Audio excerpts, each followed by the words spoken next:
Mulai nggih. Karena aku sanes Bu. Assalamualaikum warahmatullahi wabarakatuh.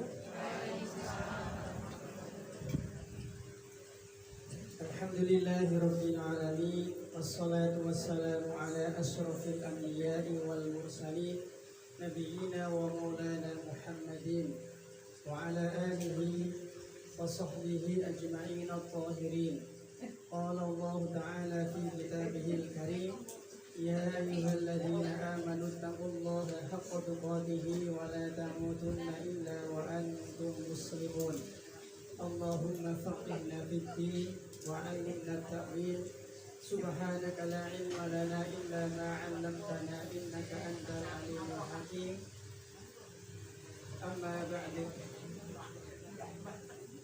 Ibu-ibu, saudari-saudariku seiman semahat yang semoga kita semuanya senantiasa mendapatkan kasih sayang, rahmat, hidayah dan tambahan taufik dari Allah Subhanahu wa taala. Mengawali kajian kita pada kesempatan sore hari ini, marilah kita bersyukur kepada Allah Subhanahu wa taala atas segala limpahan karunia dan nikmat-nikmat yang telah kita terima, nikmat yang kita minta, nikmat yang tidak kita minta, nikmat yang tampak, nikmat yang tidak tampak, nikmat yang besar, nikmat yang kecil, nikmat yang sudah kita rasa, nikmat yang belum kita rasa. Di antara nikmat yang kita saksikan dan kita rasakan pada kesempatan sore hari ini, Allah Subhanahu wa taala mengumpulkan kita di salah satu rumah saudara kita, Mas Adit. Semoga menjadi rumah yang diberkahi oleh Allah Subhanahu wa taala dan semoga menjadi amal jariah bagi beliau sekeluarga. Amin ya rabbal alamin. Di antara ciri mukmin yang sejati ada 3, ibu-ibu. Yang pertama adalah idza uqiya syakara. Ciri mukmin yang sejati itu ada 3. Idza uqiya syakara. Apabila dia mendapatkan nikmat, mendapatkan karunia, mendapatkan kebaikan, kesehatan, mendapatkan rahmat dari Allah Subhanahu wa taala, maka dia syakara, dia bersyukur. Yang kedua adalah wa idza butuliya sabara. Kalau dia mendapatkan bencana, ditimpa musibah, mendapatkan penyakit, ditimpa kesempitan hidup, kesulitan hidup, maka dia sabara, dia bersabar. Yang ketiga adalah idza adnaba istighfara. Kalau dia berbuat maksiat, kalau dia berbuat dosa, melanggar larangan-larangan Allah Subhanahu wa taala, maka dia istighfara, segera memohon ampun, beristighfar, bertaubat, inabah, kembali kepada Allah Subhanahu wa taala. Ini 3 ciri mukmin yang sejati. Yang pertama, kalau mendapatkan nikmat dia bersyukur, kalau dia mendapatkan musibah bencana dia bersabar, kalau dia berbuat maksiat, berbuat dosa, maka dia segera bertaubat, kembali kepada Allah Subhanahu wa taala. Karena kita ini setiap saat, setiap hari, setiap waktu tidak mungkin terlepas dari 3 kondisi ini. Kalau tidak sakit, ya sehat. Kalau tidak gagal, ya sukses. Kalau tidak basah, ya kering. Kalau tidak gembira, ya sedih. Kalau tidak mendapatkan kelapangan hidup, ya kesempitan hidup. Oleh karena itu, ketika kita diberi Allah kelapangan, kesehatan, kenikmatan, kebahagiaan, maka kita bersyukur. Sebaliknya, ketika kita ditimpa musibah, ditimpa sesuatu yang tidak kita sukai, maka kita bersabar. Yang ketiga, ketika kita berbuat maksiat, ketika kita berbuat dosa, maka kita segera bertaubat kepada Allah Subhanahu wa taala. Karena Nabi sallallahu alaihi wasallam bersabda, kullu bani Adam khata'un. Setiap anak manusia, setiap anak Adam pasti senantiasa berbuat dosa dan berbuat salah. Tidak ada manusia yang tidak pernah berbuat dosa, Tidak ada manusia yang dia tidak pernah berbuat maksiat. Makanya kata sebagian ahli ilmu, manusia yang baik bukanlah manusia yang tidak punya dosa. Karena memang tidak ada manusia yang dia tidak punya dosa. Tetapi manusia yang baik adalah manusia yang apabila dia berbuat maksiat, berbuat dosa, maka dia segera bertaubat kepada Allah Subhanahu wa Ta'ala. Kita senantiasa berbuat maksiat, berbuat dosa, maksiat mata, maksiat pandangan, maksiat hati, maksiat lisan, maksiat pendengaran, maksiat tangan, dan maksiat-maksiat yang lain, maka jangan menunda untuk segera bertaubat kepada Allah Subhanahu wa Ta'ala.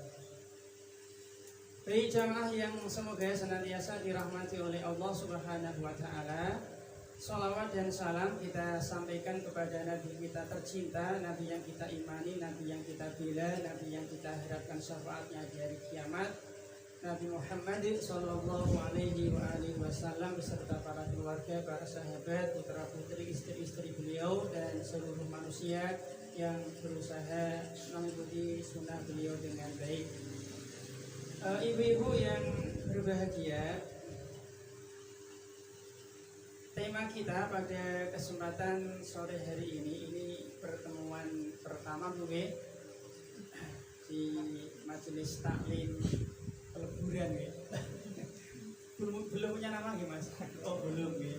Ini baru dirintis ya. Semoga istiqomah mungkin. Semoga istiqomah ya. Dan tadi semoga menjadi amal jariah ya, pahala yang mengalir bagi keluarga Mas Adit sekeluarga ya.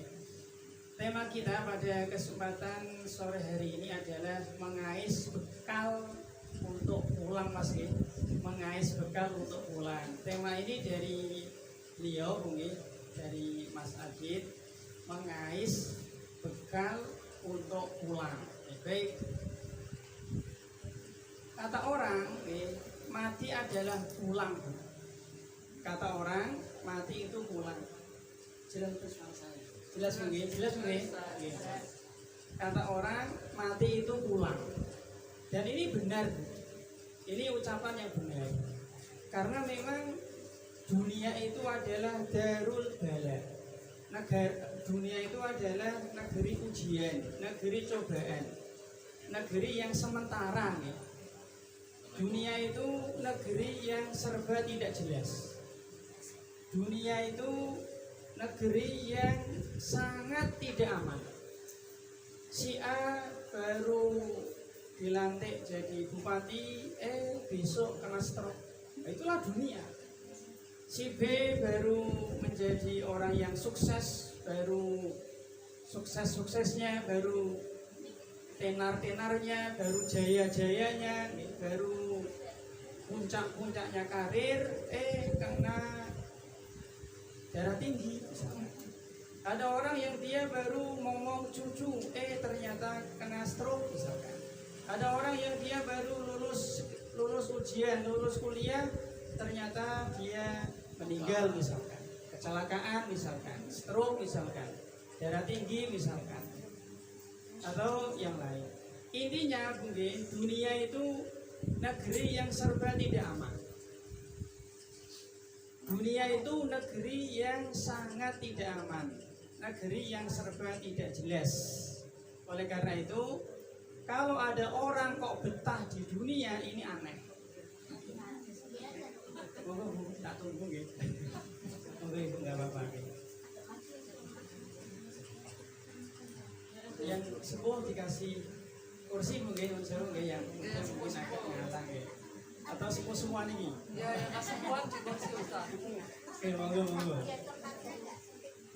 Oke, monggo Pak.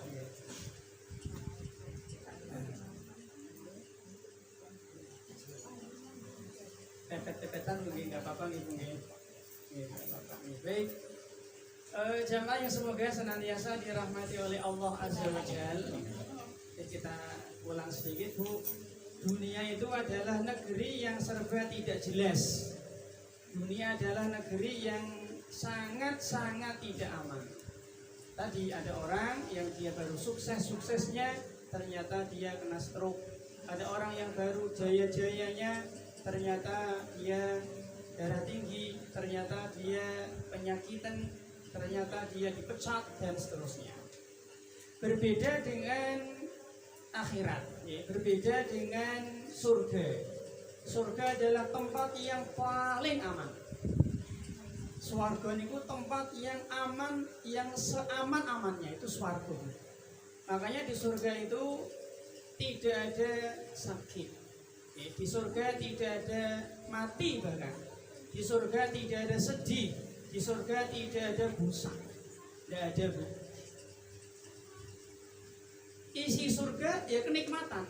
Apapun kita memandang ke arah mana, ke depan, ke belakang, ke kanan, ke kiri, ke barat daya, barat laut, semuanya kenikmatan. Itulah isi swarga.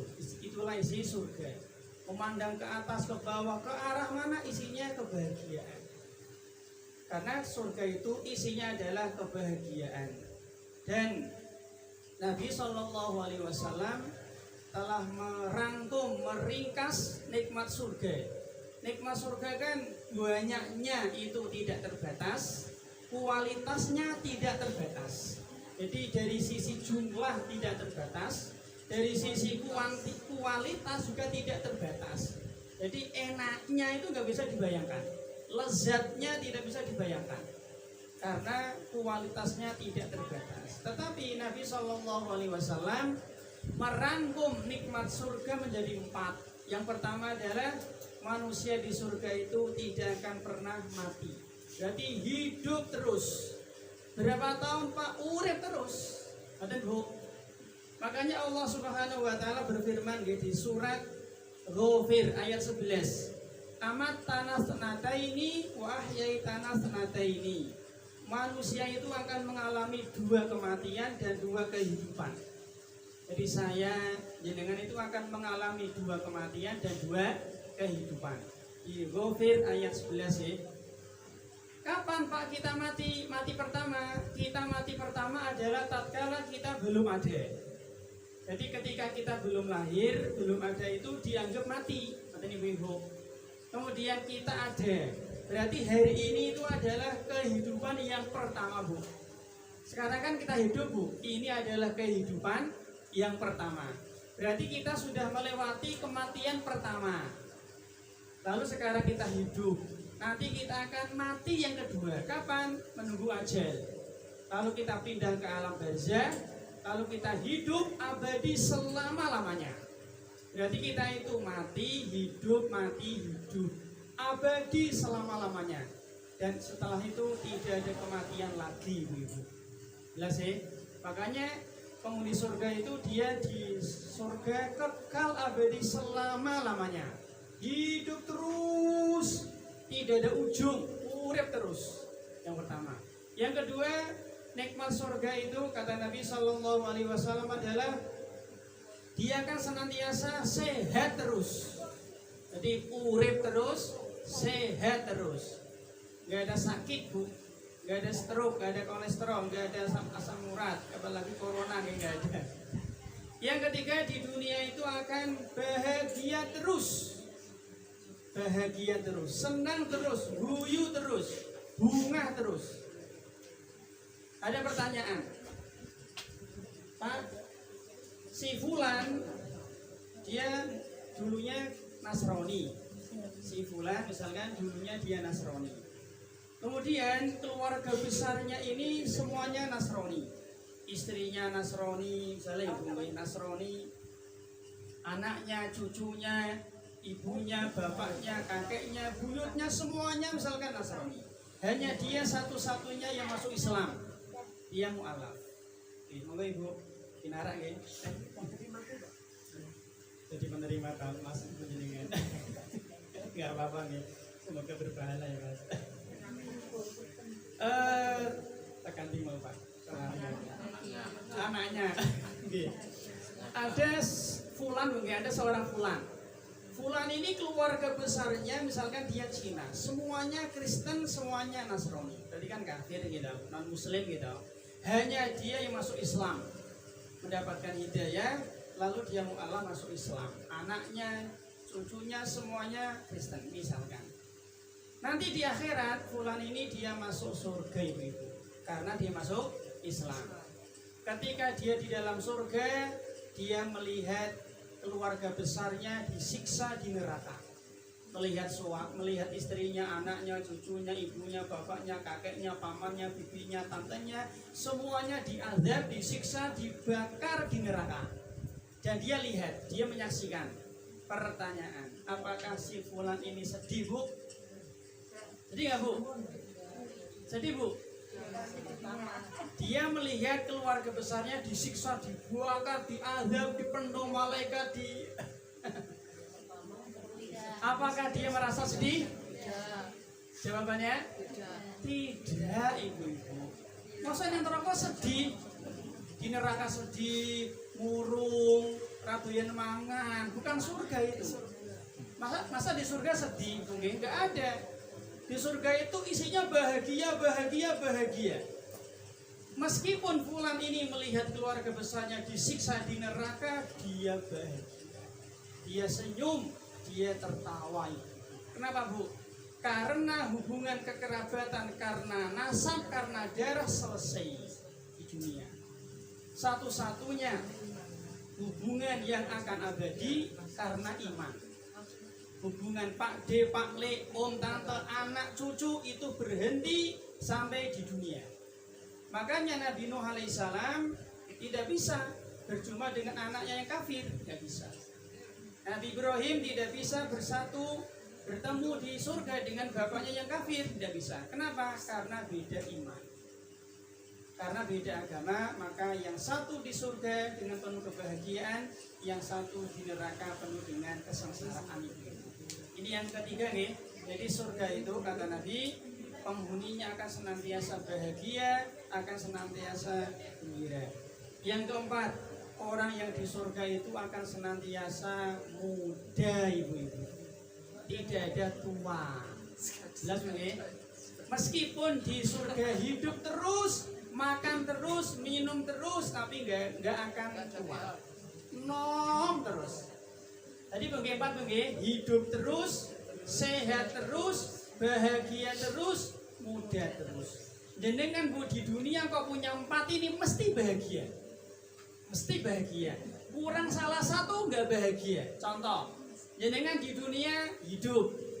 Yang kedua, jenengan di dunia sehat. Sehat, kenteng, waras, ganggas, kieng, nggak punya penyakit. Yang ketiga, jenengan di dunia gembira. Atau jenengan di dunia nggak punya masalah nih. Ekonomi cukup, pokoknya nggak ada masalah. Tapi jenengan tua. Enak nggak, Bu? Tua? Enggak. Kenane, Bu? Jenengan sehat, jenengan hidup, mangan apa wae. Misalnya jenengan di dunia ini tadi hidup, sehat, kecukupan, nggak ada masalah, tapi tua. Pripun? Enak betul, Bu? Enak? Enak ya. Karena kata orang kalau sudah tua itu nek mangan orang nyampleng jadi ini. Bener, Mas? Nek nggih, leres, Bu. Nek mangan orang nyampleng, nek turun gereng-gereng nggih. Sikile sudah kesemutan, nek cekelan orang kenceng. Nggih, rambutnya ora ireng. Mripate wis belereng-belereng nggih. Pendengarannya wis rada apa? Orang mireng mungkin, itulah orang tua. Jadi di surga itu hidup terus, bahagia terus, kemudian muda terus, kemudian sehat terus. Semoga Allah Subhanahu wa taala memberikan kita taufik sehingga kita bisa masuk surga. Amin ya rabbal alamin. Baik. Jamaah yang semoga senantiasa dirahmati oleh Allah Subhanahu wa taala. Pada kesempatan ini kita akan masuk ke tema Bu nggih, yaitu tentang mengais bekal pulang Bu nggih. Baik. Allah Subhanahu wa taala berfirman di surat Al-Baqarah ayat 19 atau 197 nih, 197. Wa tazawwadu fa inna khairaz zadi taqwa. Berbekalah kalian dan bekal yang paling baik adalah takwa, ibu-ibu. Jenengan kan kalau kan tingin pulang Bu nggih, kita ini pasti akan pulang. Siapa di antara jenengan sama saya yang ragu dengan kematian ibu-ibu?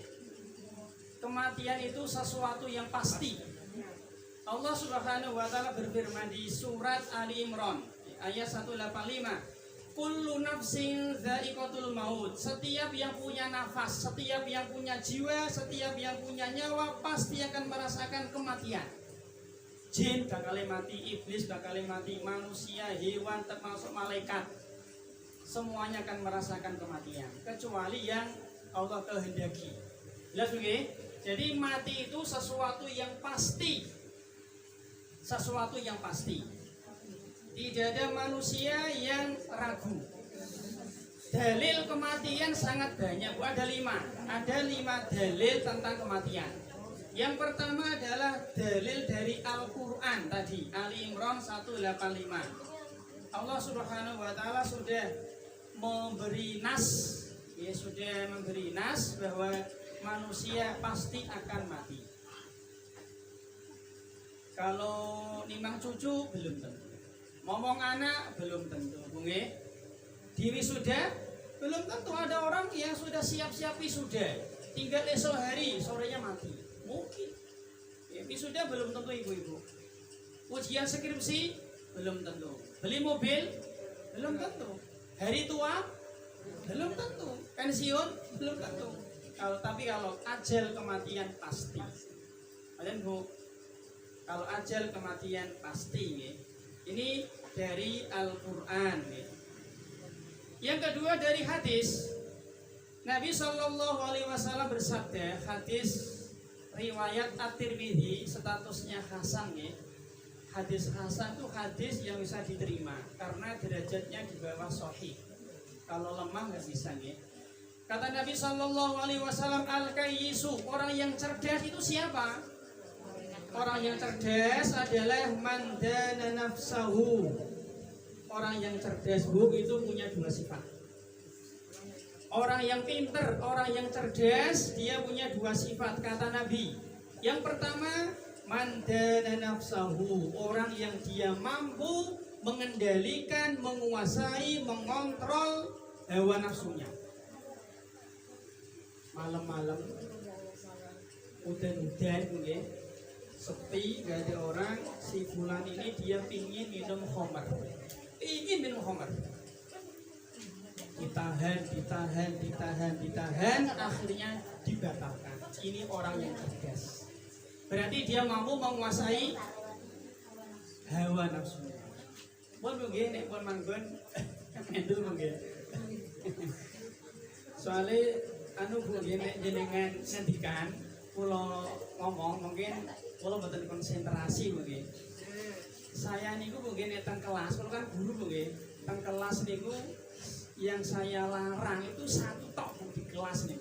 Kali niku murid-murid saya. Kalian terlambat Pak Guru nggak marah. Kalian nggak pakai seragam Pak Guru nggak marah. Ya kita nasihati. Kalian kalau di kelas nggak nulis, nggak garap tugas Pak Guru nggak marah. Ya paling kita nasihati. Bahkan kalian ngantuk tidur Pak Guru nggak marah. Tapi kalau kalian melakukan satu hal Pak Guru marah. Apa Bu? Bukan kertas ini ngobrol. Kenapa Bu? Karena kalau ada murid, siswa, santri, kalau dia nggak garap PR, nggak garap tugas, kemudian dia ngantuk, dia telat, dia nggak pakai seragam, orang bawa buku, garap tugas, itu sing rugi dia sendiri. Tapi kalau dia ngobrol, yang rugi 3 Bu. Inten Bu, dene rugi, kancane rugi, kula gurune rugi. Inten Bu. Dan jane ngkai tugas sepisan karena ngobrol akhirnya Pak ulang. Itu Bu ya. Mulane yang saya larang cuma setunggal Bu. Nek teng majelis taklim nggih ampun ngomong. Niku tok Bu. Jenengan mboten nulis mboten napa-napa, mboten tau kok Bu. Mboten tau kok nggih. Jenengan teng napa mboten nulis, jenengan ngantuk nggih ra apa-apa, mboten napa-napa, mboten wajib. Tapi kula nyuwun setunggal, ampun ngobrol. Mboten mungkin nek beda mawon ngobrol mungkin. Baik. Jadi kata Nabi nggih, orang yang cerdas itu punya dua sifat. Orang yang pertama tadi nggih, mandana nafsahu, orang yang dia mampu mengendalikan, menguasai, mengontrol hawa nafsunya. Pemuda, dia pengin zina. Dia sudah pengin zina, ditahan, akhirnya dibatalkan. Cerdas dia. Berarti dia mampu mengendalikan hawa nafsunya. Itulah orang yang cerdas. Kata siapa? Kata Nabi. Maten Bu, ada orang yang dia pingin, misalnya begini, maaf nggih, nanti malam misalnya Bu ono konser dangdut teng Simpang 5. Wis pingin nonton konser, pingin pokoknya segatel pingin nonton. Tapi ditahan, akhirnya digagalkan. Akhirnya ini malah turu Bu, cerdas. Berarti dia mampu menahan, melawan hawa nafsunya. Itulah orang yang cerdas. Ada orang pingin rokok, tahan, akhirnya rokoknya mandek. Cerdas dia, pinter dia. Kata siapa? Kata Nabi. Bu. Yang kedua, wa amila lima ba'dal maut.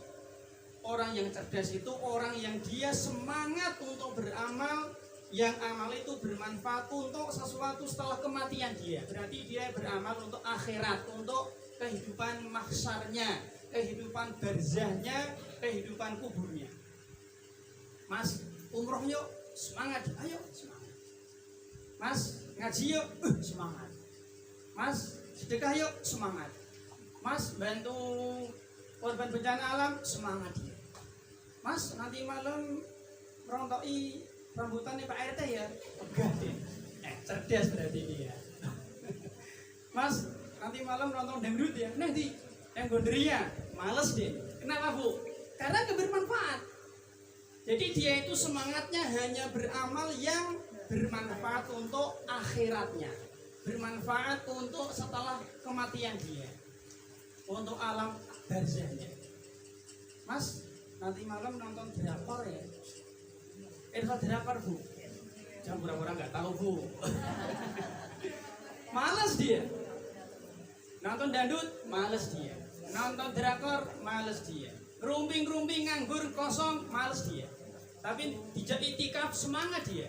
Dijak baca Quran, semangat dia. Orang yang cerdas itu. Jelas ya? Nah sekarang Bu, wal ajiz, kata Nabi, orang yang bodoh, orang yang dungu. Yang pertama, manit taba'a nafsahu, orang yang senantiasa memperturutkan hawa nafsunya. Pengen zina, zina. Pengen ngerokok, ngerokok. Pengen mabuk, mabuk. Pengen judi, judi. Asalkan pengen nyolong, nyolong. Itu bodoh dia. Kata Nabi loh Bu, kata Nabi bodoh dia. Pengen apa Bu? Rampok, rampok. Pengen korupsi, korupsi. Pengen nyogok, nyogok. Bodoh dia. Nanti Bu, jelas ya? Ini kata Nabi Sallallahu Alaihi Wasallam. Ini Bu. Jadi orang yang cerdas itu orang yang dia semangat untuk beramal yang bermanfaat untuk kehidupan barzahnya, kehidupan mahsyarnya, dan kehidupan akhiratnya.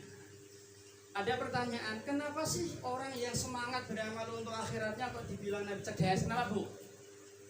Karena dia beramal sedikit di dunia dibalas surga yang kekal. Sholat kan sebentar Bu nggih. Sholat sebentar, puasa sebentar, sedekah sedikit. Berapa sih Bu sholat kita Bu? Oke lah misalkan ngeten Bu, jenengan dikasih Allah usia misalnya 80 tahun. Selama 80 tahun full 24 jam jenengan ibadah, sedekah, puasa, umroh, zakat, haji, wakaf, sedekah, ibadah full. Balasannya swarga. Berapa lama Bu? Abadi. Berarti kan cerdas toh Bu? Dia berkorban 80 tahun dibalas Allah surga abadi. Cerdas berarti dia. Ya tadi ada orang yang bodoh tadi. Dia hanya mungkin menikmati konser dangdut mungkin 1 jam 2 jam akan mendapatkan ancaman neraka juga abadi. Kalau dia kafir, macam Bu. Tadi kan dia bodoh. Dia zina ya, zina berapa lama kenikmatan zina? Tapi dia diancam di neraka bertahun-tahun. Itu bodoh dia. Dia mengorbankan kenikmatan abadi dengan menukar kebahagiaan yang sebentar. Zina kan sebentar, kenikmatan zina, kenikmatan minum khamr, kenikmatan judi, kenikmatan korupsi sebentar. Jadi dia bodoh. Maka orang yang cerdas adalah orang yang senantiasa dia mencari akhirat, mencari surga ibu-ibu. Maka mungkin pangapunten mungkin kalau seandainya kita kok di dunia ini gagal, panjenengan punya cita-cita jadi dokter, ternyata nggak keturutan, nggak apa-apa. Yang penting masuk surga. Misalkan kita punya cita-cita di surga, pengen punya mobil, sampai mati kurang keturutan, orang apa-apa. Yang penting masuk surga. Yang penting surga, jangan sampai gagal. Jadi kan pengen punya cita-cita jadi dosen, punya cita-cita pengen punya rumah, pengen cita-cita jadi apa bu, profesor. Ternyata gagal semua, nggak masalah. Yang penting masuk surga ibu. Karena surga itu tadi kenikmatannya abadi, pasti bahagia. Bahkan di surga itu tidak ada tidur ibu-ibu. Full merasakan kenikmatan, kelezatan, kebahagiaan. Sedetik pun nggak ada kesedihan. Itu swarga. Bosen ra ono bu. BAB mboten wonten. Pilek mboten wonten. Mboten bu. Maka orang yang cerdas adalah orang yang dia mengejar surga ibu-ibu. Baik. Ini yang kedua mungkin dalil adanya kematian. Yang ketiga adalah akal sehat. Akal sehat, logika bu. Secara logika nih, sesuatu yang diawali dengan permulaan pasti diakhiri dengan penghabisan. Kita ini manusia dulu tidak ada, sekarang ada, maka pada masa mendatang kita pasti tidak ada lagi. Itu secara logika. Allah Subhanahu wa taala zat yang punya nama Al-Awwalu. Allah adalah zat yang paling awal. Allah itu zat yang tidak diawali dengan permulaan, maka Allah tidak berpenghabisan. Dulu Allah ada, sekarang Allah ada, pada masa mendatang Allah tetap ada. Karena Allah itu tidak diawali dengan ketiadaan.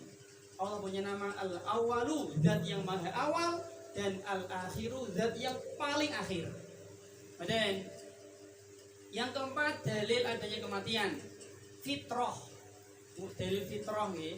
Secara fitrah manusia itu lahir bayi abang, lalu apa? Lahir bayi merah, jadi bayi kecil, anak-anak, kemudian remaja, kemudian dewasa, pemuda, tua, terus nomneh. Oh ndak ada. Wong tua bu, ditunggu. Jadi nomor aku jadi tua bu. Tahu ulangi, ono wong tua ditunggu. Jadi tambah tua apa jadi nom bu? Orang bu. Enten tiang tua, ada orang tua ditunggu. Tambah tua apa tambah nom? Tambah tua. Itulah fitrah manusia nggih, lahir bayi merah, bayi setengah merah nggih. Lalu anak-anak, muda, remaja, dewasa, tua, mati. Itu fitrah manusia. Jadi yang terakhir adalah fakta realita. Di antara dalil adanya kematian adalah fakta realita di masyarakat kita nggih. Ada kuburan, berarti ada mati bu. Yang kedua, kita sering mendengar informasi nggih, innalillahi sampun dipun kapundhut dening Allah Subhanahu wa taala Mbah Fulan. Ngaten Bu. Kadang mboten Mbah kok Bu, Pak Fulan, kadang Mas Fulan, iki seno. Ngaten Bu nggih. Ngaten Bu. Dadi enten kematian. Ngaten Bu. Sekarang jenengan lihat Bu nggih, jenengan pirsani. Kita sering mendengar nggih nama-nama besar seperti Nabi Muhammad. Sekarang di mana beliau? Ya di alam barzah. Kita sering mendengar hebatnya Nabi Sulaiman, Nabi yang kaya raya, raja, kemudian bisa bicara dengan jin, menguasai hewan. Sekarang di mana Bu? Meninggal di alam barzah. Kita mendengar jahatnya Fir'aun. Sekarang di mana? Ya di alam barzah. Kita punya pemimpin seperti Pak Soekarno, Pak Soeharto, Pak Gus Dur, Pak Habibie. Sekarang di mana Bu? Ya sudah meninggal di alam barzah. itu nama-nama besar mereka sudah meninggal dunia. Nah, kita juga suatu saat pasti akan apa Bu? Menyusul mereka. Ngoten Ibu. Baik, oleh karena itu kita perlu mengingat kematian, ya. Dan mati itu tidak disyaratkan tua dulu. Kan nggak ada toh kuburan khusus sing tua. Nggak ada Bu, nggak ada. Nggak ada Bu. Jadi mati itu seperti seperti buah kelapa. Lagi kembang tiba, oke? Runtil tiba. Kadang dari bluluk tiba. Apa nom ya orang sing tiba, orang sing tua lebih tiba. Intinya mati itu pantas untuk semua jenis manusia. Burung lahir mati ya ono. Bayi lagi lahir mati ya ono. Pantas Bu. Tua mati pantas. Nom mati nggih pantas. Kuru mati ya pantas. Nah lemu tambah pantas. Bener nggih. Aman tersinggung Bu, ngoten nggih. Sing sugih mati ya pantes, sing miskin mati ya pantes, pejabat mati pantes, sedaya pantes. Sedaya mati itu pantes Bu. Maka kita persiapan. Nah di sini kajian kita nggih akan kita sampaikan di sini nggih insyaallah nanti sedikit nggih. Kata para ulama nggih, taat dudul asbab wal mautu wahid. Sebab kematian itu banyak. Tapi semuanya sama, yaitu mati. Ada orang mati gara-gara virus, orang yang mati gara-gara kecelakaan, orang yang mati gara-gara sakit, orang yang gara-gara kelem, orang yang gara-gara kebakar, orang yang gara-gara pateni, orang yang gara-gara perang, macam-macam. Tapi yang intinya setunggal Bu, yaitu mati. Penyebabnya banyak, ini kan pada wae mati. Betul Bu? Mbah kula bagi mbah saya, mbah dari bapak. Bapak cerita, mbahmu itu dulu waktu masih menjelang wafat nggih, sore itu masih naik ini Bu, naik pohon jati. Karena kakaknya bapak itu memang mantu Bu. Jadi kan mungkin putune meh nikah, betul nggih? Jadi kakak perempuan bapak mau mantu, lah mbah saya kan jadi kan sing dadi manten kan putune Bu nggih. Itu menek napa Bu? Wit jati Bu. Menek wit jati mendadi godhong. Kagem niku to mantu injing-injing niku. Niku sore Bu. Habis maghrib madang Cengkaruk. Tahu Cengkaruk enggak Mas? Cengkaruk. Oh Cengkareng nama kota, Cengkareng. Mas Adit?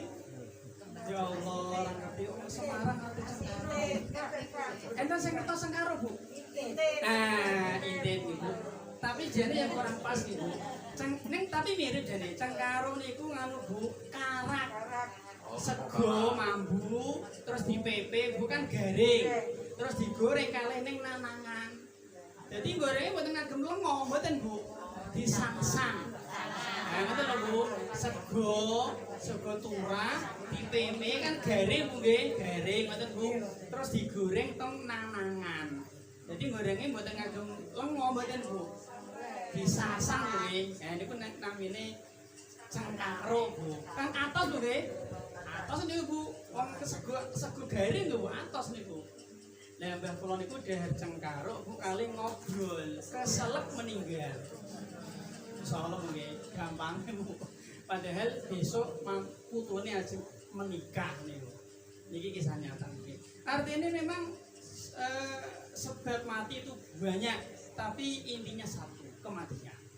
Ngoten Bu. Nah, mati itu Bu punya 3 rahasia Bu. Mati punya 3 rahasia. Yang pertama adalah kapan kita mati, rahasia waktu. Yang kedua tempatnya di mana kita mati, juga rahasia. Yang ketiga dalam kondisi bagaimana kita mati. 3 ini Bu. Kita ini mati ning di rahasia, kapan rahasia. Yang ketiga dalam kondisi bagaimana kita juga nggak tahu. Ini semuanya rahasia Allah Subhanahu wa taala. Nah, kita tentunya ingin meninggal dunia di tempat terbaik, di waktu terbaik. Yang ketiga dalam kondisi terbaik.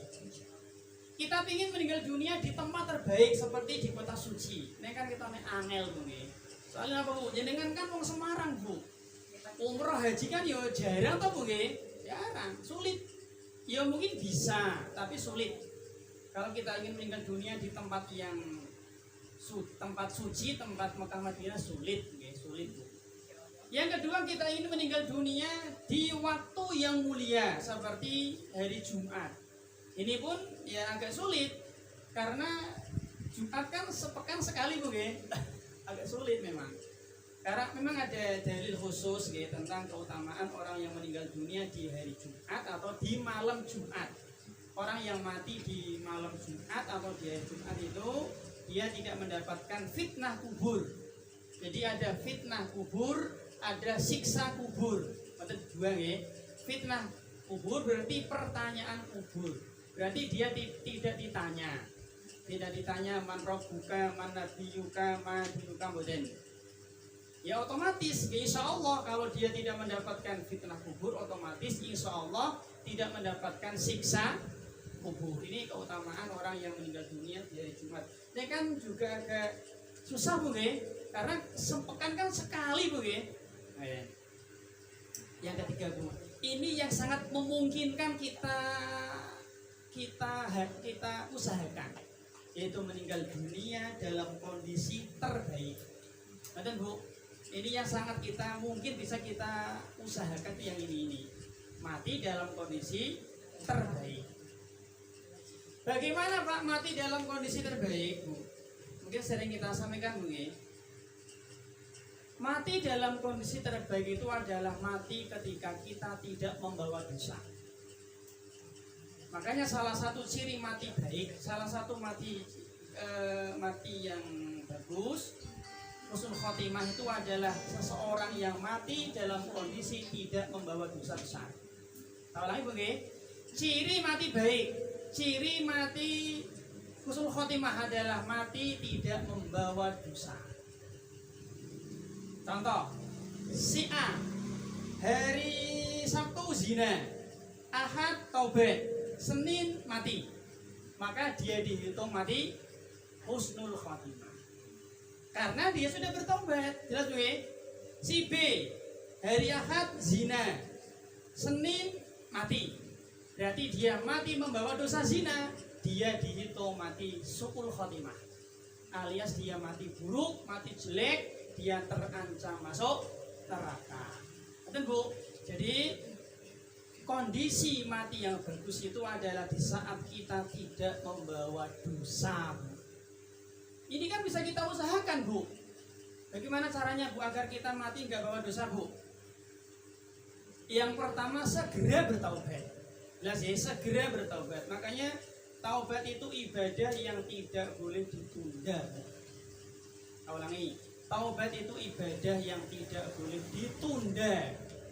Aku tak taubatan nanti nek wis pensiun tidak boleh. Aku tak taubatan nanti nek wis duwe putu mboten pareng. Aku tak taubatan nek wis kaji mboten pareng.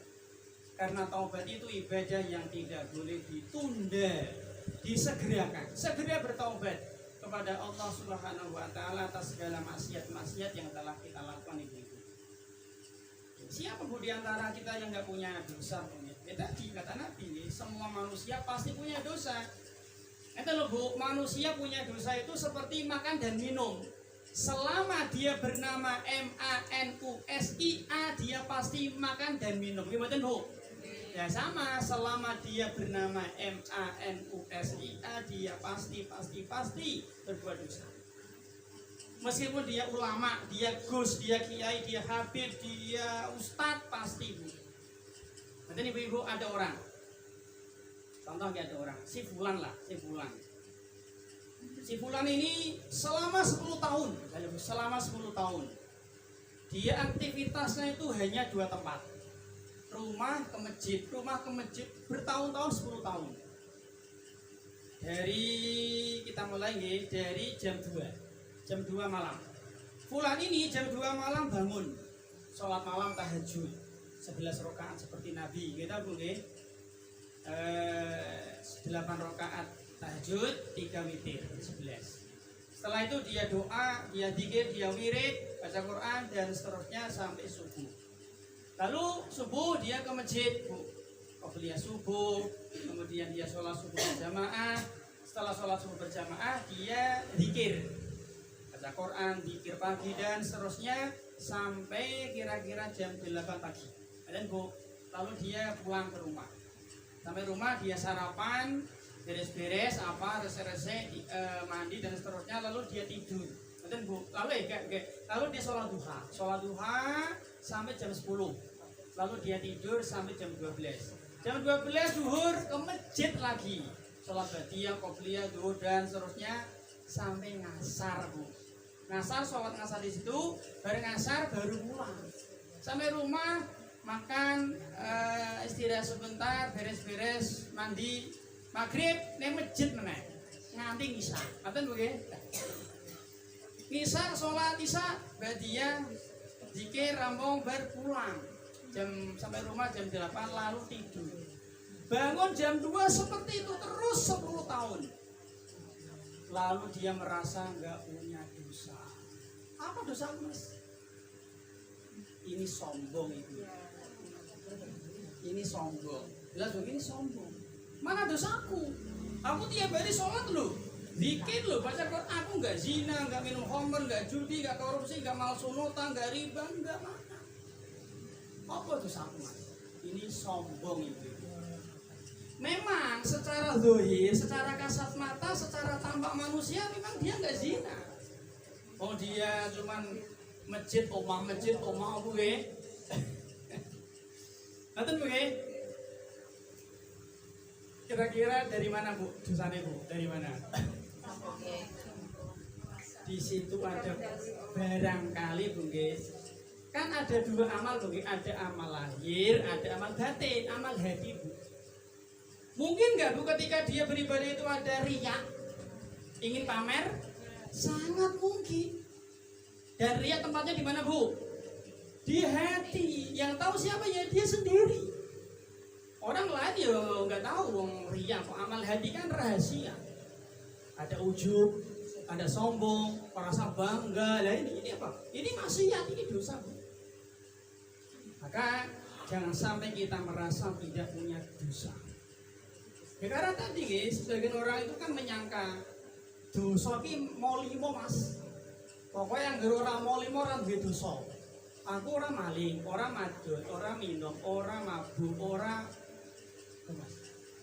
madat ya.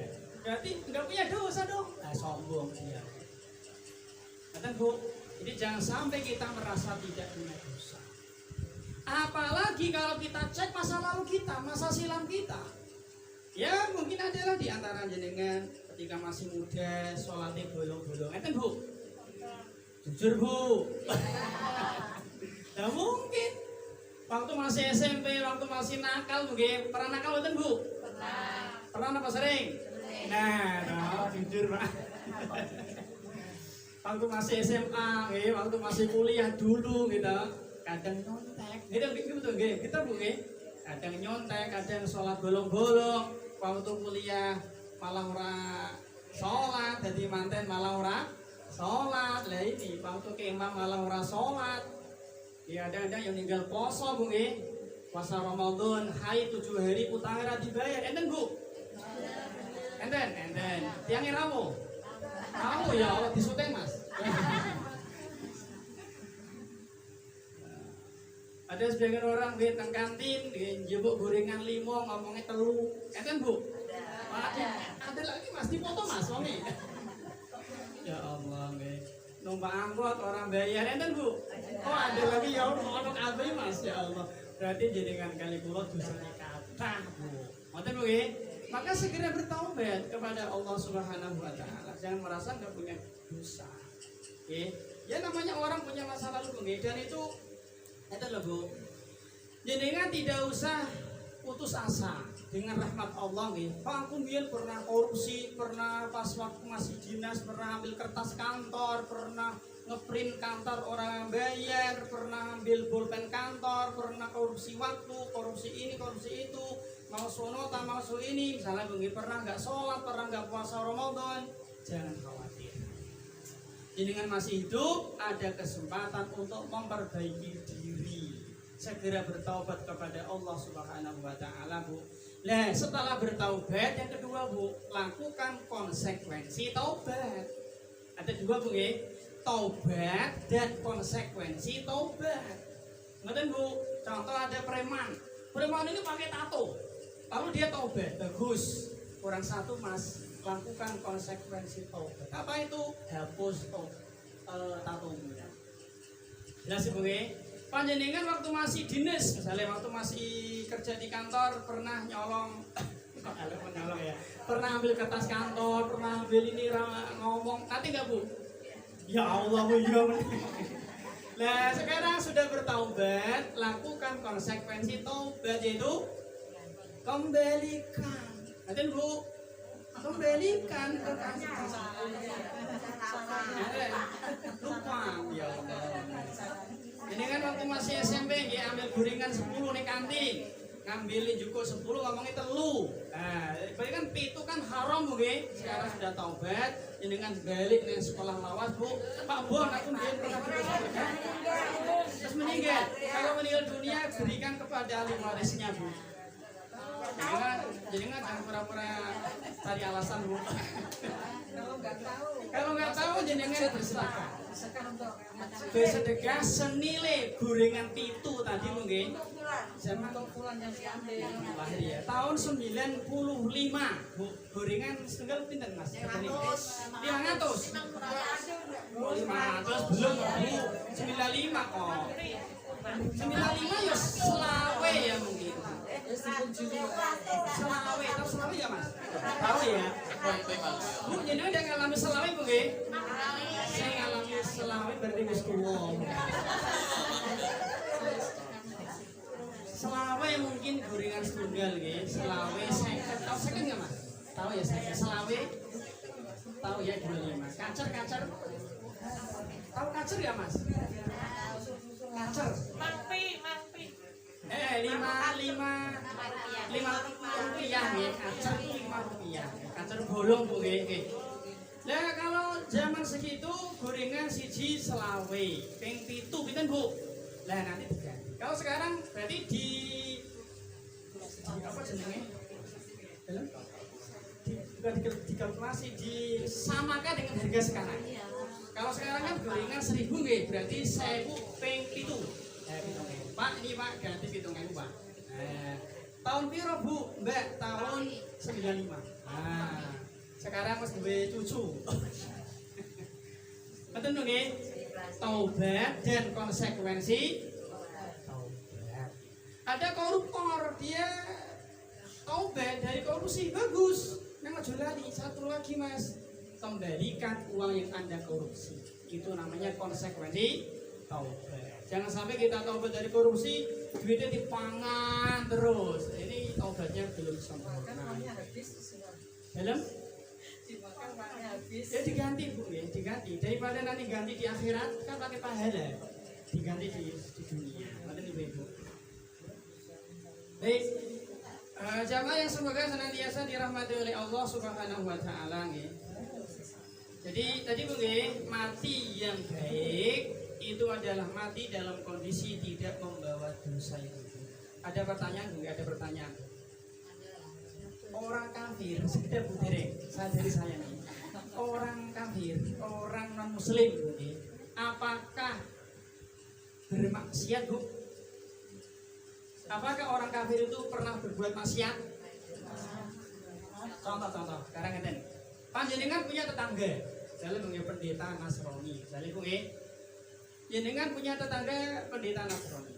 Jenengan tahu persis tetangga dekat kok. Aktivitas pendeta ini hanya 2 tempat. Gereja rumah.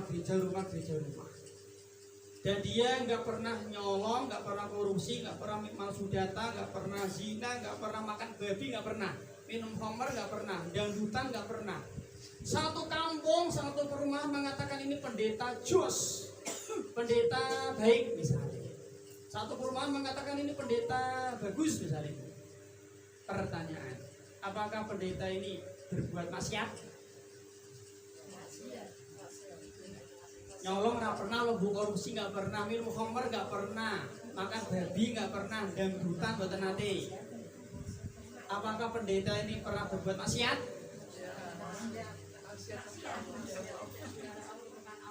Dalam? Ada loh. Masya Allah pintar ya.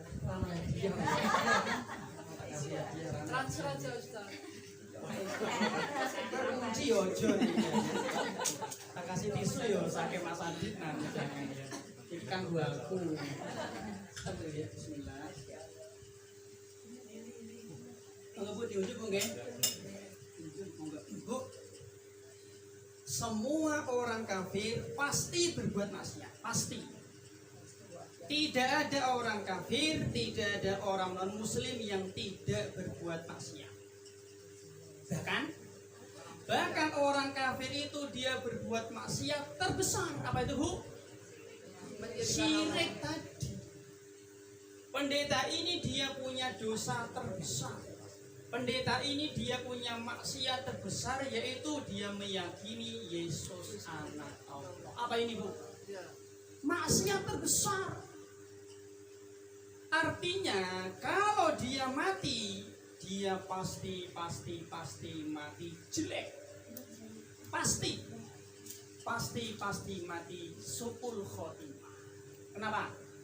Ya tadi karena dia mati membawa dosa terbesar. Kan tadi sudah kita sampaikan toh, mati bagus itu mati tidak membawa dosa. Ya pendeta ini dia mati membawa dosa terbesar, syirik. Maka tidak ada orang kafir yang mati husnul khotimah. Tidak ada. Semua orang kafir pasti mati su'ul khotimah. Pasti mati buruk, pasti mati jelek. Meskipun, nah ini penting, meskipun secara kasat mata mati ini gampang Pak. Pendeta ini orang loro loh. Kiai ini malah stroke 10 tahun, pendeta ini loro. Mati ini kita ini males gampang. Selama dia kafir pasti mati buruk. Meskipun secara kasat mata ora loro sik, ora bengak-bengok, mungkin ora teriak-teriak, ketika mati ini ora pendelian. Ya mungkin kalau bahasa mereka ya mati dengan tenang. Tapi selama dia mati kafir, dia pasti mati buruk. Tadi karena dia membawa dosa super besar, syirik, meyakini Allah punya anak namanya Yesus. Jelas oke? Jadi tidak ada orang kafir yang mati dalam kondisi husnul khotimah. Dan dia tempatnya pasti kekal di neraka selama-lamanya. Pasti. Dan ibu-ibu, maka jenengan bersyukur kepada Allah Subhanahu wa taala yang telah memberikan hidayah Islam ini. Jadi Islam itu modal untung. Barang siapa yang dia mati dalam kondisi Islam pasti di surga, pasti. Pasti, Bu. Jadi ngeten Bu kesimpulannya nggih, tidak ada orang Islam yang kekal di neraka, enggak ada. Tapi ada orang Islam yang masuk neraka. Ini sementara. Ya tadi Islam tapi korupsi, Islam tapi nyolong, Islam tapi riba, Islam tapi LGBT, Islam tapi membunuh, Islam tapi ngerampok. Kalau dia tidak mendapatkan ampunan, ya dia di neraka. Tapi sementara. Mungkin sehari, mungkin seminggu, mungkin 5 tahun, mungkin 10 tahun, ya kita nggak tahu. Tapi suatu saat dia pasti akan masuk surga. Beda dengan orang-orang kafir. Orang-orang kafir itu kata Allah ya di Al-Bayyinah, innal ladzina kafaru min ahlil kitabi wal musyrikina fi nari jahannam khalidina fiha ulaika hum syarrul bariyah. Orang-orang kafir siapa? Yang pertama kata Allah adalah ahlul kitab, Nasrani dan Yahudi. Maka wajib kita mengatakan Nasrani kafir, wajib. Yahudi kafir, wajib. Dan yang kedua, wal musyrikin, orang-orang musyrik. Ya, kalau di negara kita ya Hindu, Buddha, Konghucu, Kejawen, Sinto, animisme, dinamisme, Matan Bu, tempatnya di mana? Khalidina fi nari jahannam. Tempatnya di neraka jahannam. Khalidina fiha, abadi kekal selama-lamanya. Mereka adalah syarrul bariyah, seburuk-buruk makhluk, sejelek-jelek makhluk. Kata siapa? Kata Allah. Panjenengan punya tetangga Kristen di Israel, dermawan, suka membantu orang, lemah lembut, jenengan utang diutangi, jenengan rambayar rapopo. Misalnya begini, ono Agustusan paling ngarep, paling pokoknya sosialnya tinggi. Dan Bu, satu kampung mengatakan jempol kabeh, jos ini. Tapi kalau dia mati dalam kondisi kafir, apa kata Allah? Dia adalah sejelek-jelek makhluk, seburuk-buruk makhluk. Nah Bu, karena dia baik kepada manusia tapi dia kurang ajar sama Allah tadi, Allah dituduh punya anak. Ini merendahkan Allah Ibu. Ini menghina Allah loh. Meyakini Allah punya anak itu merendahkan Allah serendah-rendahnya. Ini mencaci maki Allah Ibu. Ini menghina Allah Subhanahu wa ta'ala. Allah tidak terima. Bahkan meskipun dia mungkin pahlawan, dimakamkan di taman makam pahlawan, kalau dia mati kafir, nol, enggak ada nilainya. Kekal di neraka abadi selama pasti. Ada nih Ibu. Jadi kata Allah, wala tamutunna illa wa antum muslimun. Allah melarang kita mati. Jangan kasar Ibu. Takwa ini malah dari kul bahas Ibu. Tadi kan bukan takwa toh. Takwa ini malah dari kul bahas ya Allah ya. Kata Allah, wala tamutunna. Janganlah kalian mati, ojo mati, ojo mati, ojo mati. Kita dilarang mati. Yang melarang Allah. Illa wa antum muslimun, kecuali dalam kondisi muslim. Wong kok mati membawa Islam, membawa iman, membawa 2 kalimat syahadat, pasti di surga. Sebaliknya, barang siapa yang dia mati tidak membawa iman, tidak membawa Islam, tidak membawa 2 kalimat syahadat atau 2 syahadatnya batal, pasti kekal di neraka. Berarti iman itu adalah modal untung. Barang siapa yang dia punya iman pasti akan berbahagia di alam barzakh, di alam mahsyar dan di alam akhirat. Dan Ibu-ibu, baik terakhir guys, sebelum kita akhiri Bu, jam 5 lebih guys. Sekarang bekal tadi takwa. Takwa adalah bekal yang paling baik untuk kita bawa mati. Takwa itu cirinya 2. Takwa itu cirinya 2, yaitu imtithalul awamir wajtinabun nawahi, yaitu gampang mungkin ini sering diucapkan oleh khatib Jumat. Bapak-bapak Jumatan nggih. Yaitu melaksanakan semua perintah Allah dan meninggalkan larangan Allah. Gampang diucapke nggih, ning lakonane ya abot nggih. Jadi takwa itu cirinya 2 ini. Semua perintah kerjakan, semua larangan tinggalkan. Takwa jenengan Bu. Perintah ada 2, perintah wajib dan perintah sunnah. Ada 2 larangan, larangan haram dan larangan makruh. Sudah. Wajib lakoni, sunnah lakoni, haram tinggalkan, makruh tinggalkan. Takwa tempatnya di surga. Pasti di surga, pasti. Wajib lakoni mungkin, sunnah lakoni, haram tinggalkan, makruh tinggalkan, pasti di surga. Pasti. Betul Ibu? Lah, ini namanya takwa idealis. Ada takwa minimalis Bu. Nek takwa idealis 4 tadi cirinya nggih 4. Wajib kerjakan, sunnah kerjakan, haram tinggalkan, makruh tinggalkan. Ini takwa idealis. Ada takwa minimalis. Tapi nggak apa-apa, boleh nggak apa-apa. Yaitu hanya 2. Yaitu hanya 2, yaitu kerjakan yang wajib tok, sunnah enggak. Yang kedua, tinggalkan yang haram tok, makruh masih dikerjakan nggak apa-apa. Dan berarti dia hanya 2. mengerjakan yang wajib dan meninggalkan yang haram. Tidak apa-apa, boleh Bu.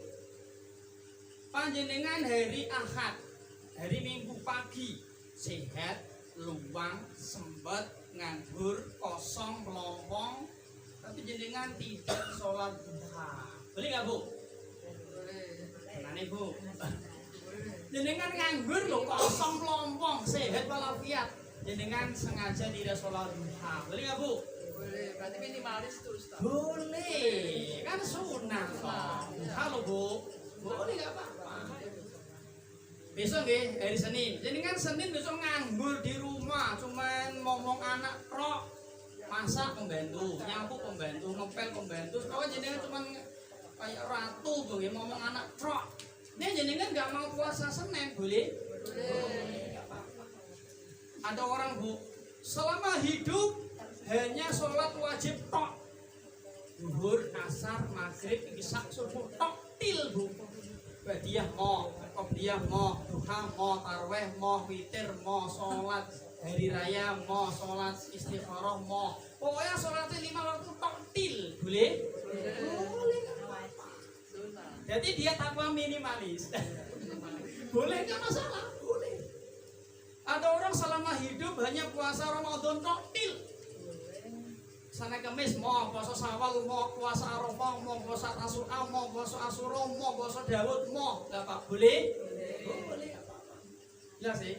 Ada orang dia ibadah harta hanya zakat tok. Kalau dia orang kaya ya berarti zakat mal dan zakat fitrah setahun pisan. Ono pengemis gak dikai. Masjid direnovasi mau nyumbang. Misalnya begini. Ono kajian kota lewat merem ngantuk. Betul Bu, enggak apa-apa, boleh. Boleh enggak Bu? Boleh kan sunah tahu nggih. Ada korban bencana alam tanggane do nyumbang dekne ora nyumbang dhewe. Ana manten tanggane do napa nyumbang nggih, ngangkelopi dekne ora ngangkelopi dhewe. Nek teko. Boleh enggak Bu? Boleh enggak apa-apa. Gelu nggih. Enggak apa-apa Bu. Ini namanya takwa minimalis itu. Jadi hanya mengerjakan yang wajib dan meninggalkan yang haram. Yang makruh masih dikerjakan, yang sunnah dia nggak mau mengerjakan. Nggak apa-apa, boleh aja. Dan Bu, jadi masih dianggap orang yang bertakwa tapi minimalis. Tapi yo iso ampun nggih. Misale kan Bu, hari Ahad nggih longgar, sehat, kosong, nganggur Bu. Ya sholat duha 2 rakaat nggih. Yo jenengan ora dosa, enggak tercela, neng rugi. Mboten Bu. Rugi Bu. Yo enggak dicela enggak, buruk enggak, tercela enggak, merugi. Ya daripada nganggur melompong nggih. Nah, sholat duha. Mboten Bu. Ada waktu baca Quran, ora ketan ayat 2 ayat untuk menambah pahala. Mboten Bu. Ada pengemis, ana duit kacer kayak kacer, betul Bu. Ana pengemis duit selawe kayak selawe, betul Bu. Ana duit 1000 kayak 1000, tidak apa-apa. Ada apa lagi Bu? Korban bencana alam, nyumbang, ya sama muni lah nih. Tapi jangan hanya dibatasi sing wajib-wajib pro, atau nih Bu, sehingga nanti iman kita bertambah.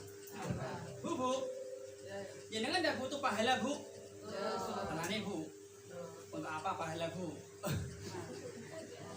Jenengan mengingatkan Bu. Jenengan di alam mahsyar, di pada mahsyar ya. Jenengan di pada mahsyar dihisab Allah, diaudit oleh Allah, ditimbang oleh Allah. Amal jenengan dicek, ditimbang, ternyata jenengan lulus. Misalnya begini, jenengan sukses. Amal kebaikan jenengan lebih berat daripada amal keburukan. Dan Bu, akhirnya jenengan dapat tiket masuk surga. Intinya jenengan dipastikan akan masuk surga Bu. Tinggal nunggu antrian lewat sirat misalnya. Pertanyaan, setelah jenengan mendapatkan tiket masuk surga, apakah jenengan masih butuh pahala? Betul nggak Bu? Ini sudah pasti loh. Kata malaikat atau kata Allah, wahai Bu Fulana, rumahnya peleburan yang dulu pernah ikut ngaji gitu, jenengan dipastikan akan masuk surga, bebas neraka. Neng masih nunggu antrian misalnya begitu pada masak. Pertanyaan, apakah jenengan masih butuh pahala? Untuk apa Bu? Untuk antrian yang pertama. Dan Bu? Untuk antrian yang pertama. Antrian. Antrian yang ibu es kesusu pengen terus warga Mas. Tidak apa-apa Bu, bagus Bu. Yang bagus kan kita itu tamak dengan surga itu bagus. Itu bagus. Yang dilarangkan tamak sama dunia. Itu nggak boleh. Pengennya jadi PNS, harus setuju. Pengennya jadi polisi, nah orang polisi mau. Nah ini nggak bagus. Bang kudu jadi TNI, kudu duit, kudu jadi dosen. Enggak. Ini namanya tamak dengan dunia. Yang bagus itu tamak dengan surga tadi di awal tadi. Surga harus. Nah itu bagus. Nah ini kan Bu jawabannya. Meskipun panjenengan itu sudah mendapatkan tiket masuk surga, jenengan kita ini masih butuh pahala. Untuk apa? Untuk meningkatkan derajat kita di surga. Ngerti Bu? Karena ngeten orang itu di surga kan bertingkat-tingkat tuh nggih. Neraka bertingkat-tingkat, surga bertingkat-tingkat namanya derajat. Semakin ke atas semakin top. Ngerti Bu? Dan neraka itu namanya darokat. Jadi nek surga tingkatannya namanya derajat ke atas, nek neraka tingkatannya ke bawah, namanya darokat. Allah berfirman di Al-Qur'an nih, innal munafiqina fit darkil asfali minan nar. Orang-orang munafik itu akan di keraknya neraka. Di sini Allah menggunakan kata fit darki, darkun. Ini dark itu apa namanya Ibu? Tingkatan tadi. Nek surga tingkatannya derajat ke atas, nek surga nek neraka tingkatannya darokat ke bawah. Semakin ke bawah semakin mengerikan. Lah sih. Lah kita itu butuh pahala sebanyak-banyaknya agar tingkatan surga kita semakin tinggi, Ibu. Kemudian barangkali nggih jenengan tadi nggih barangkali jenengan surganya tingkat 100 misalnya. Gara-gara jenengan ketika ngaji itu memberi tempat duduk untuk saudara jenengan mungkin rawuh dhisik, lalu ada orang yang datang karena tempatnya sempit, jenengan mau geser. Ini berpahala loh Bu, ini berpahala Bu. Nah gara-gara jenengan pernah ngasih tempat duduk itu, jenengan swarganya tingkatannya 100.000. Mungkin bukan Bu. Jelas sih. Makanya jangan meremehkan pahala meskipun kecil. Jenengan dari sini misalnya nggak ada beling, ono paku, jenengan buat brung, ono ganjarannya loh Bu. Itu nggak sia-sia Bu. Jenengan masuk masjid, ono sajadah kotor, jenengan ambil satu, jenengan cuci, ono ganjarannya. Bapak-bapak masuk masjid, siang-siang kok ono kipas nyala yo, lampu nyala yo, jenengan pateni cetet itu ono ganjarannya loh Bu. Mubazir ono ganjarannya nggak sia-sia. Ono pengajian jenengan malah melon atau meja atau kursi atau apa ono ganjarane. Mau nanti nek pulang kalau nonton selesai. Kalau beres-beres sampai Mas Abdin nanti Bu nggih. Tenang lho Bu. Ya minimal atau kursi ini lho Bu. Bercanda Bu. Sing yang muda yang sepamun. Ganjaran terbesar apa Ustaz? Ganjaran terbesar ya tauhid nggih. Tauhid itu ganjaran terbesar. Ini belum kita bahas sih, belum akan syirik, burung wani aku. Syirik sama tauhid belum kita bahas. Jelas Bu ya? Jadi jangan meremehkan pahala. Dan Bu, sekecil apapun. Dan Bu, jenengan di rumah lah ya mau mandi, kalau semut kelangi-kelangi gitu, semut mah tenggelam, jenengan selamatkan. Berpahala. Itu bisa mempengaruhi derajat kita di surga. Tadi barangkali jenengan swarga ini tingkatan 200. Goro-goro pernah menyelamatkan semut sampai tenggelam tadi jenengan derajatnya 220. Mungkin. Jelas mungkin. Jadi jangan meremehkan pahala. Sebaliknya Bu, jangan meremehkan dosa. Meskipun kecil. Jelas mungkin. Meskipun kecil Ibu, jangan diremehkan.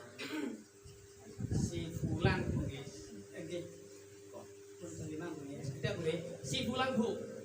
Si fulan ini dia dari usia 15 tahun usia balik sampai usia 60 tahun. Dia berzina ribuan kali, Bu. Allah mengampuni. Tempatnya di swarga. Ulangi, si fulan dari usia 15 tahun berzina ribuan kali. Allah ampuni, tempatnya di surga. Si B zina sekali, Allah enggak mengampuni, tempatnya di neraka. Betul, Bu?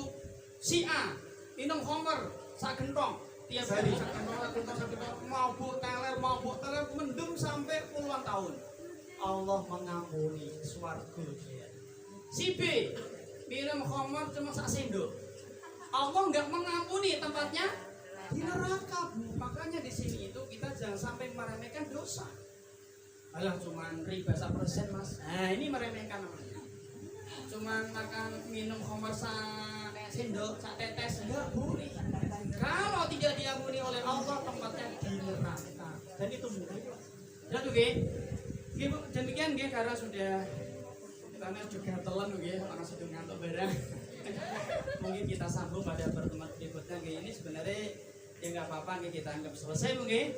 Semoga bermanfaat. Intinya bekal yang paling baik untuk menuju kematian adalah takwa.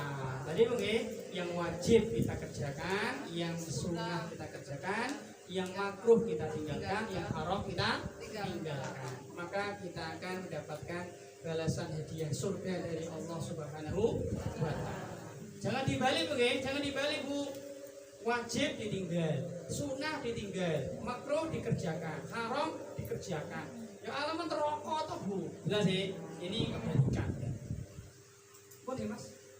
Saking jenengan mungkin ya demikian sekarang kan gasi nggih maghrib. Banyak satu aja. Nggih satu-satu. Ya. Insyaallah. Mas banyak. Ini tentang taubat tadi Ustaz. Iya. Bagaimana cara taubat yang bagus? Apakah ada juga itu sholat sunnah taubat? Oh nggih. Sering Sholat sunnah taubat. Ya. Nggih kan Bu nggih. Taubat itu ibadah Bu. ya. Sebagaimana sholat itu ada syarat-syaratnya, wudhu ada syarat-syaratnya, azan ada syarat-syaratnya, umroh haji ada syarat-syaratnya, maka taubat juga ada syarat-syaratnya, Bu. Kalau syarat ini nggak dipenuhi, ya nggak diterima. Sebagaimana jenengan sholat, orang nutup aurat, orang menghadap kiblat, ya ditolak. Maka agar taubat kita diterima makbul, ada syarat-syaratnya 8. Betul Bu nggih? Saat ini apa besok? Besok aja. Sekarang. Nanti mau taubat atau Ustaz? Syarat-syarat ini bisa dilihat di bukunya An-Nawawi di Riyadhus Shalihin, bisa dicek di rumah. Saya Bu nggih.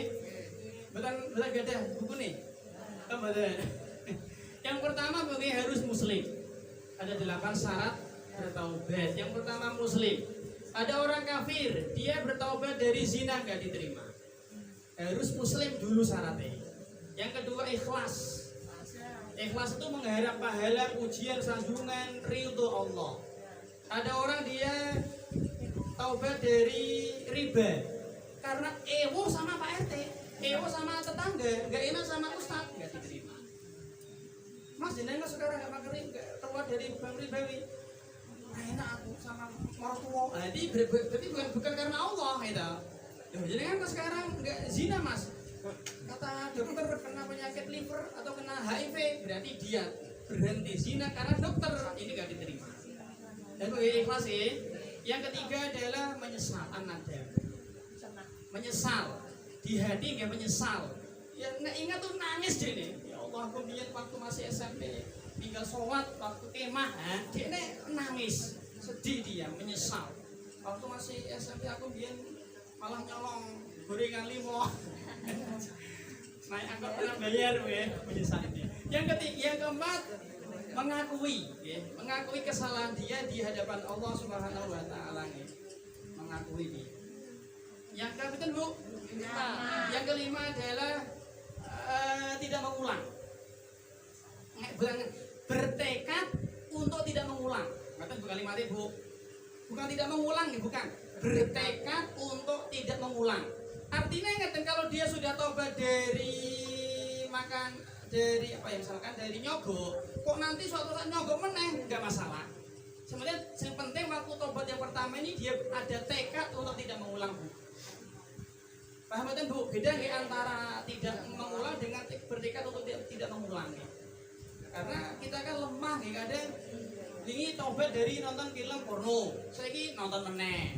Tobat nonton enggak apa-apa, enggak masalah Bu, enggak apa-apa. Yang penting bukan ya. Yang penting taubat yang pertama harus tadi ada tekad untuk tidak mengulang. Kalau dalam hatinya wis ana tekad, ana rencana untuk mengulang, ya enggak diterima. Taubat ya Allah, tapi nang ati sesuk meneh. Ini enggak berarti. Dia sudah bertaubat dalam hati 100% niat meninggalkan film porno. Ternyata di suatu saat setelah 3 bulan kumpul karo kancane terpaksa nonton meneh enggak masalah. Kok tobat meneh enggak apa-apa. Tobat yang pertama ini diterima Bu. Jelas Bu ya? Jadi ada tekad untuk tidak mengulang. Mate bahasanya mate. Berikutnya matahari belum terbit dari barat. Kalau matahari terbit dari barat maka pintu tobat tertutup. Dan ini nanti terjadi menjelang hari kiamat. Jelas Bu ya? Yang ke pinten Bu? 7, nyawa belum sampai ke tenggorokan. Ini namanya goro-goro. Ketika nyawa sudah di tenggorokan maka pintu taubat tertutup. Karena orang yang arep mati kan dia melihat yang gaib. Dia sudah mungkin melihat malaikat pencabut nyawa, dia sudah melihat alam gaib, ini pintu taubat ditutup. Yang terakhir, kalau maksiat itu berkaitan dengan hak manusia, hablum minan nas, maka harus minta dihalalkan tadi. Minta diikhlaskan tadi Bu, jebuk gorengan orang bayar, terus diambil kertas kantor tadi, intip korupsi tadi, pernah jotos wong, pernah merotoi rambutane Pak RT, begini ini harus minta maaf, minta diikhlaskan dari orang tersebut. Berarti begini, berarti waktu taubat itu tertutup dalam 2 hal. Pintu taubat itu tertutup dalam 2 kondisi. Yang pertama adalah tadi apa Bu?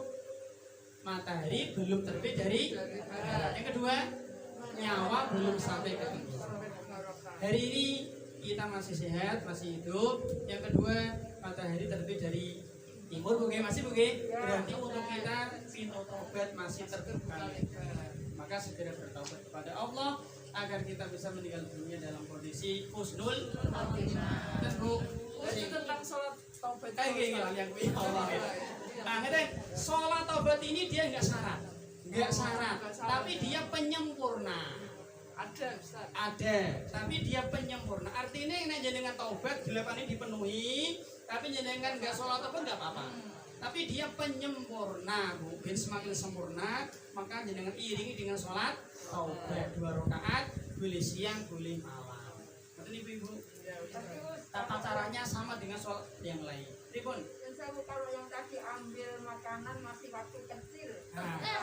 dia sudah meninggal, keluarganya sudah meninggal, kita nggak tahu. Kita sedekah untuk beliaunya gimana? Baik. Ngeten Bu nggih. Ngeten Bu. Maksiat yang berkaitan dengan hak manusia itu nggak bisa gugur, meskipun dikerjakan anak kecil. Contoh, jenengan pengajian ngejak putu umur berapa ya? 4 tahun. Oke, 4 tahun Bu. Dengan ngaji, malah mecake gelasnya Mas Adit. Gelasnya. Pertanyaan, apakah dia dosa? Payo nyenggol gelasnya Mas Adit, Mas Adit pecah Bu, ini gelas larang loh, pecah Bu. Apakah dia dosa Bu? Enggak. Pertama enggak sengaja kok. Gelasnya. Yang kedua anak kecil, Neng wajib ganti. Kenapa Bu? Karena berkaitan dengan hak manusia. Di sisi Allah enggak dosa, tapi karena ini berkaitan dengan hak manusia wajib ganti. Sing ganti sopo ya saja. Lalu ya, tadi kayak jenengan, meskipun ada orang masih kecil SD mungkin nyolong jajan ning kantin, orang dosa, tapi wajib ganti. Oke. Nah, kalau dia sudah meninggal dunia, berikan kepada ahli waris. Ahli waris gak ada atau sudah pindah alamat, pindah rumah, sedekah senilai gorengan yang jenengan ambil berapa kira-kira Bu, nanti sedekah dengan niat atas nama fulan. Kalau nanti di akhirat di masa ketemu wahai fulan, nah ketemu ya ditagih jenengan aku pernah sedekah senilai uang yang pernah tak colok. Allah tidak keliru, tidak bingung untuk memberi pahala. Enggak bakal salah. Jelas Bu nggih? Nggih, mangkaten Bu nggih? Salat maghrib enak ini padang Bu, teng Jawi mun peteng. Kita Bu nggih. Lah, demikian semoga bermanfaat, semoga menjadi pahala jariah bagi Mas Abi keluarga Bu nggih dan menjadi amal kita semua. Kita akhiri. Mohon maaf atas segala kekurangan. Wassalamualaikum warahmatullahi wabarakatuh.